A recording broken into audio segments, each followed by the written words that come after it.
एक तोता और तोती उल्लू से झगड़ पड़े। एक तोता और तोती का गुजर एक वीराने से हुआ। वीरानी देखकर तोती ने तोते से पूछा, ये किस कदर वीरान गांव है? तो तोता बोला, लगता है यहाँ से किसी उल्लू का गुजर हुआ है। ठीक उसी लम्हे एक उल्लू भी वहां से गुजर रहा था। तो उसने तोते की बात सुन ली और वहां रुककर उनसे मुखातिब होकर बोला, तुम लोग इस गांव में मुसाफिर लगते हो, आज रात तुम लोग मेरे मेहमान बन जाओ, मेरे साथ खाना खाओ। उल्लू की मोहब्बत भरी दावत से तोता और तोती इनकार ना कर सके और इन्होंने उसकी दावत को कबूल कर लिया।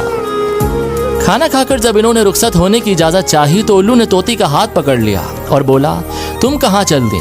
तोती परेशान होकर बोली, ये कोई पूछने की बात है, मैं अपने खावन के साथ वापस जा रही हूँ। तो उल्लू हंसा और बोला, ये तुम क्या कर रही हो, तुम तो मेरी बीवी हो। इस पर तोता और तोती उल्लू पर झपट पड़े और गर्मा गर्मी शुरू हो गई। जब मामला ज्यादा बिगड़ने लगे तो उल्लू बोला, ऐसा करते हैं हम तीनों अदालत चलते हैं, जो फैसला जज सुनाएगा वो हमें कबूल होगा।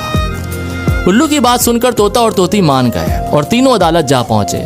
जज ने दलाइल की रोशनी में उल्लू के हक में फैसला देकर अदालत को बर्खास्त कर दिया। तोता इस बेइंसाफी पर रोता हुआ चल दिया तो उल्लू ने आवाज दी, भाई अकेले कहाँ जाते हो, अपनी बीवी को तो साथ लेते जाओ। तोता बोला, अब क्यों मेरे जख्मों पे नमक छिड़कते हो, अब ये मेरी बीवी कहाँ है, अदालत ने तो उसे तुम्हारी बीवी करार दे दिया।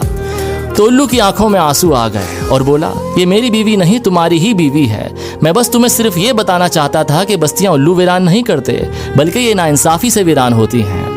यकीनन ये बात दुरुस्त है कि जिस मुआशरे में इंसाफ खत्म हो जाता है वो मुआशरा बहुत जल्दी तबाह बर्बाद हो जाता है।